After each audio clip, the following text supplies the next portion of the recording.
Hola Houston, and welcome to Viva Magazine Live. I'm your host Blanca Blanco, and today we're delighted to welcome a true Houston culinary leader, Chef David Cordúa, chef and owner of Limbar Restaurant at the Ion.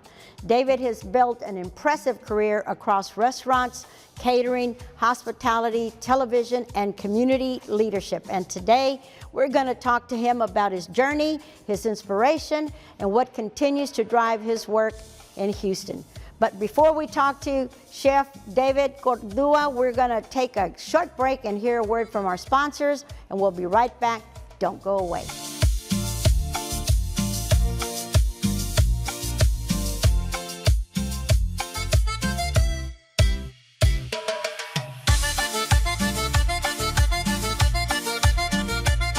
Welcome back to Viva Magazine Live, and today we're here with Chef David Cordúa of the restaurant Limbar, and we want to welcome you to our show, David. Thank you, Becca. Thank you for being here. That is so awesome.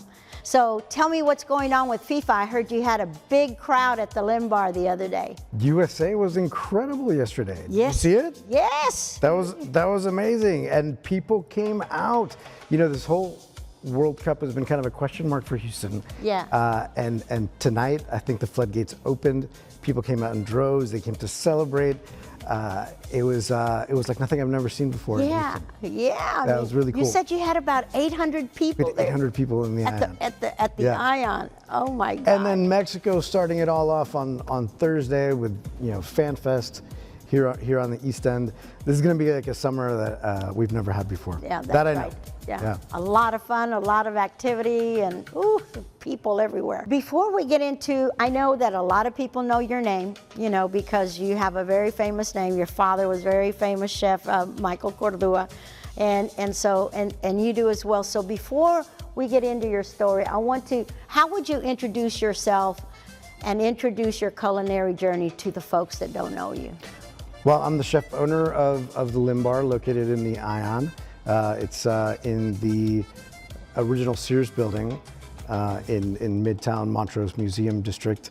And it's part of a new tech hub that was a public-private partnership between the city of Houston and Rice University. Right. We have Microsoft's first headquarters in Houston, Chevron Tech, Greentown Labs, a lot of exciting startups. I'm also the chef owner of Cordua Catering, and we're at the Houston Polo Club, Alley Theater, and a lot of exciting venues around town. Yeah, so a lot of people, which keeps the work very dynamic and different. Yeah, absolutely, and a lot of people are just tasting your food and don't even know that you are the one behind it all, right? Oh, thank you. The food should speak for itself. Yes, yes it does. So you grew up in Houston and you studied finance and then made a major shift into the culinary world. How did that happen? Well, I mean, I grew up in the kitchen. The first Roscoe's was in 1988. I was 6 years old when it opened. 6. But wow. Prior to that, my uncle had a restaurant in Nicaragua, which is where the original churrascos came from. Right. There was a steakhouse in Managua called Los Ranchos. Yeah. That the first churrascos was kind of modeled after. My grandma was an amazing self-trained chef who studied French cuisine. And when my dad and mom opened the first churrascos, they brought on some French chefs. And what was really revolutionary in what they did was they took, French technique and combined it with Latin American ingredients. Yeah. And introduced Houston and the United States to the cuisine of Central and South America, which at the time, Mexican cuisine was kind of as far south yes. as it went. Right. Especially in Houston. That's right. So I was a restaurant brat. I would go from school to the restaurant. I started working in the kitchen at Americas when I was 15. Yes. Out of a punishment. I was put as punishment. I was put as a dishwasher. Yeah. And now that's a punishment, dishwashing. I mean. it was rough, but Ruben Ortega, Hugo Ortega's brother, yes. was our pastry chef at the time, and he took me under his wing, and I fell in love with the kitchen. Yes. And even while I was studying finance, I worked in hotels and kitchens in the Bay Area and in Napa and Sonoma, Right. California. Well, I was going to ask you what drew you to food, and obviously, I mean, being there as a kid at 15 and being taken under the wing with Hugo Ortega's brother. I mean, my God, that was awesome. I wasn't drawn to food immediately. I was a musician in Houston. In high school, I had a band, and we used to take my dad's catering van and load it up with equipment and play it, a lot of places that are still around now. Right. But it was that, I think that adrenaline that you get from the kitchen that kind of matched playing music. Yes. What did you play? Guitar and vocals. Oh, really? So you can sing. Yeah.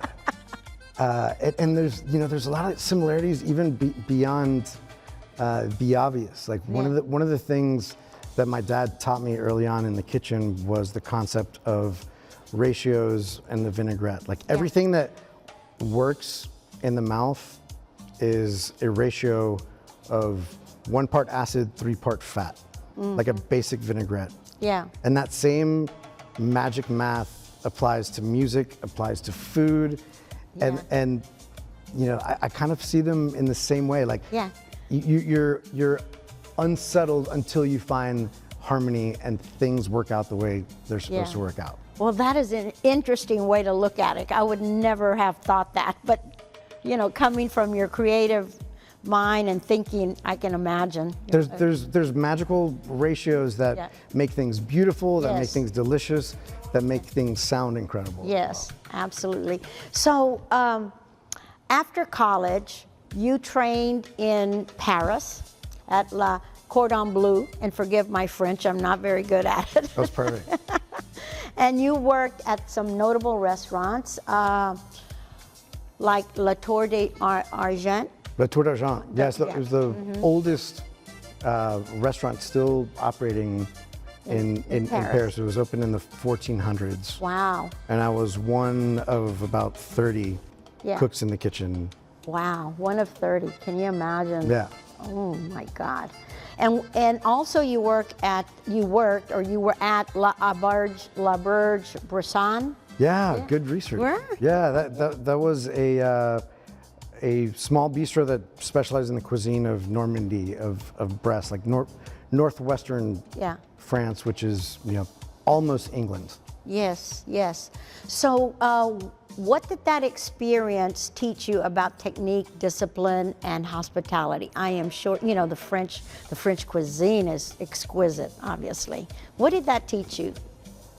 What's awesome about working in kitchens in Paris, and people don't think about this, is that they're just as international and diverse as Houston and the United States. So I worked with some great chefs from Senegal, from Morocco, from Japan, from Israel, from all over the world, and I almost learned as much, from their experiences.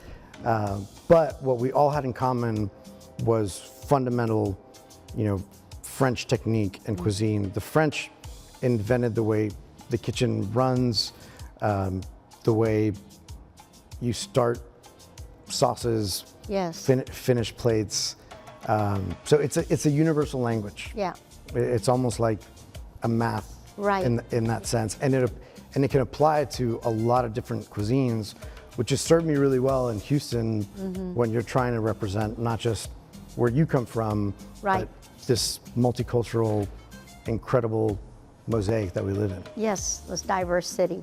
So how did those early years in Paris shape you about how you think of food today? I mean, I know that you have probably used a lot of that technique in the restaurants that you are now own, and I always think about the French. That just tastes so delicious, their food. That's the butter. Yeah. That's the butter.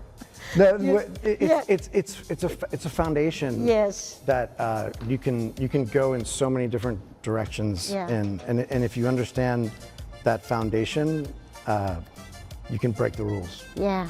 Afterwards, but without knowing that foundation, and that's why my dad was I almost went to culinary school in the Basque region in Spain, which is an incredible culinary landscape as well. But he said, go to France, learn the fundamentals, Right. and then do whatever you want. And it was so wise. Yes. Because it's true. Yes, and that's what I was going to talk about next. Your dad, you come from such a powerful culinary legacy, Thank your you. dad, I mean, he was just so well known here in Houston, and I'm sure you followed in his footsteps, huh? Absolutely, Yeah. and gladly. Yeah. I remember being in high school and telling him if I grow up to preserve what you've created, I would be satisfied, because he was such a pioneer, not just in Houston but in the United States, in introducing Latin cuisine. Yes. To the rest of the country, that even 30 years later, it still seems brand new. Yeah, of course. So thank you, and working with your dad, although it isn't always easy, is the most rewarding and satisfying thing. To push each other, Yes. to check each other, and also know that you have each other's interest At heart. at heart always. Yes, absolutely. He's a great man, absolutely. Yes. So what is the reason, what is the one lesson that you learned from your family's restaurant history that still guides you today? What is that one lesson that sticks with you all the time? I think the hospitality comes first. The not having the word no Yeah. in your vocabulary when it comes to a guest. Yes. That sense of treating each other and the staff as the first priority, because everything Right. else will follow seamlessly. Yeah. And that things have to be delicious, Yes. like first and foremost. Like no one needs to hear an encyclopedia of Right. origins of certain ingredients. Yeah. As cool and fascinating as that may be, Right. people need to sense it as soon as they put it in their mouth. Yeah. Oh, absolutely. Right? Yes. And I was at your restaurant not too long ago. You hosted an event with Tony Diaz, Yeah, Nuestra Nuestra Palabra. with honoring Dr. Richard Tapia, who recently passed. And I walked up to you, and you were standing at, I believe it was near the bar there, and you were having a conversation with your staff, and it was as if y'all were just friends. I mean, like y'all just knew each other, and you mentioned that, knowing how to treat your staff and especially your clients, but that they're part of it. That hospitality is so important, right? You were at the chef's counter. Yeah. In our open kitchen, Yeah. which is, I always wanted to have the kitchen kind of be a theater there. Yeah. So we're not hiding the sausage making process. Yeah. And we're also not hiding how we talk to each other and treat each other. It was like y'all were just friends, and it was like they just loved being there. I just felt that. I just felt Thank you. that as a client there or a customer there. And I think if that wasn't there, you would also feel it as a client. Yes. And that's the point. Yeah. When people don't come to work, we spend more time at work than we do with our Yeah, families of sometimes. course. Yeah. Right? It doesn't have to be Yeah. a Gordon Ramsay, Yes. Marco Pierre White Yeah. experience with pots and pans flying and people yelling.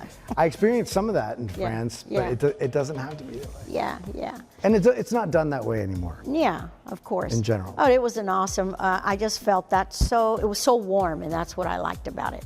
But we're gonna take a quick break, and when we come back, we're gonna hear more from Chef David Cordúa, who's gonna tell us about the Limb Bar and his creative process and how he's bringing Latin and Mediterranean flavors to Houston. So stay with us. We'll be right back. Don't go away.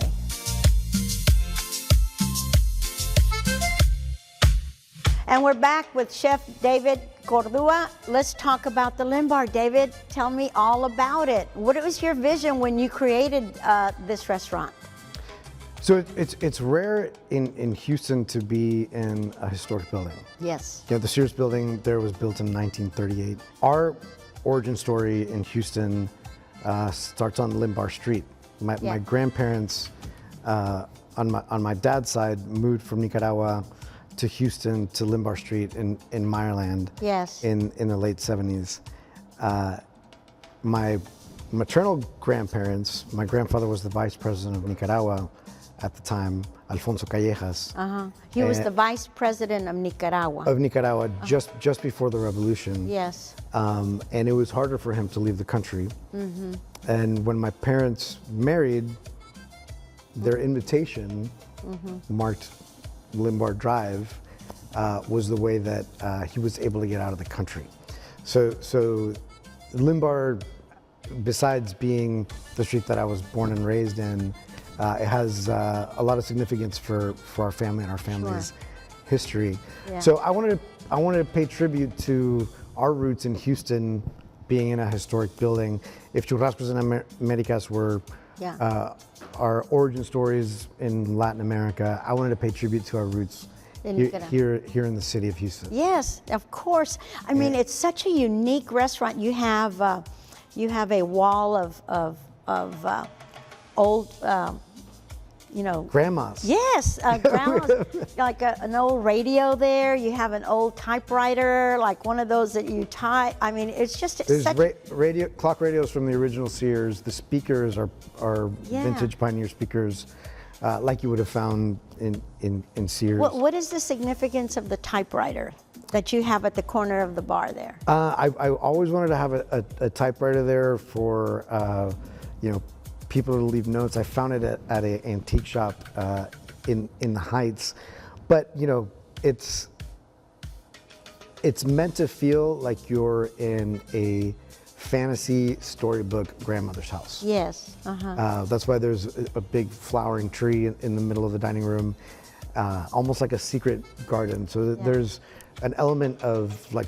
children's fantasy storybooks. Yes. And the typewriter is kind of a nod to that. Yes. The Latin Mediterranean, my wife is Mexican Lebanese, but also our neighbors a few houses down on Limbar Street was the Druby family that had the chain of Lebanese delis and bakeries. So on Limbar Street, I grew up eating Lebanese cuisine as much as Central and South American. Right. We also had the Garcia Prats that have Finca Tres Robles here off Navigation. Yes. There were 10 boys on our street on Limbar. So it's a street that was very significant to us and our family, but I think to a lot of people in Houston as well. And I can't tell you how many people come in and be like, I live on Limbar, or I grew up on Limbar Street. And it's still like kind of perfect 1950s, 60s ranch houses. Yes.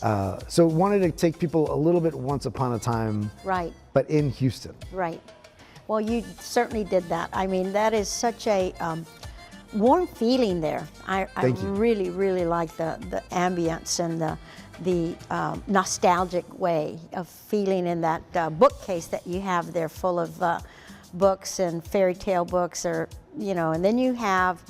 At the event that I was at, you put one of Dr. Richard Tapia's books right on top of the old radio. The Sears clock radio. Yes. Yeah. That was really a significant... it's still there. Yep. A significant memoir of Dr. Richard Tapia. I was honored to be able to to honor him and add his book to our library. Yes, absolutely. Let's go back to the cuisine, okay? What would you describe Latin Mediterranean cuisine to someone that it's going to experience it for the first time? How would you describe that to them? Well, it's kind of tying together some things that were already there. I mean, if you think of Latin cuisine, you have Spanish origins, which has a lot of influence from North Africa, right? Because of the Moorish influence in Spain, and you have obviously the native ingredients of Latin America and Africa. for example, the tacos al pastor, the trompo, has origins in Lebanon with Lebanese influence. Yeah. Immigrants coming to Mexico, specifically in Puebla, where they still do the tacos árabes. Yes. And they took the shawarma and it went from lamb to pork and from pita to a corn tortilla. So it's kind of tying a thread historically and bringing those ingredients together. So we have, for example, spinach pie empanadas. Spinach pies are Lebanese that we serve with hummus and calabrese pepper relish.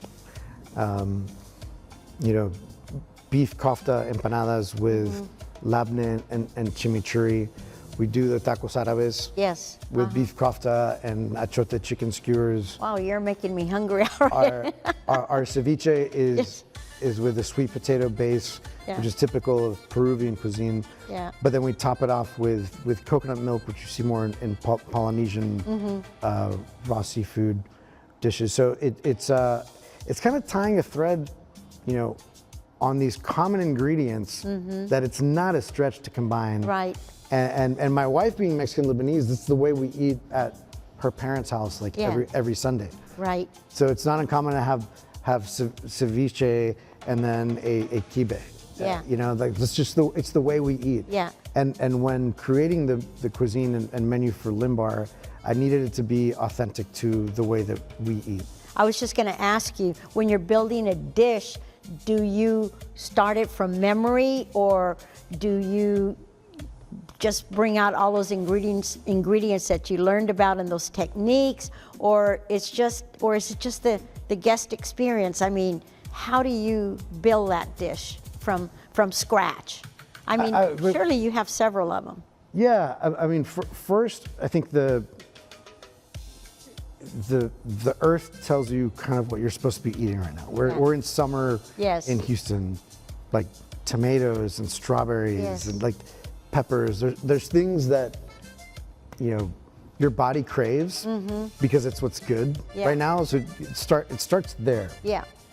And then kind of what you're into and what you've been exposed to. Some of it is nostalgia, some of it's memory. Yeah. But it might be a recent visit to. I was just at the Sublakshi market on Hillcroft. Yeah.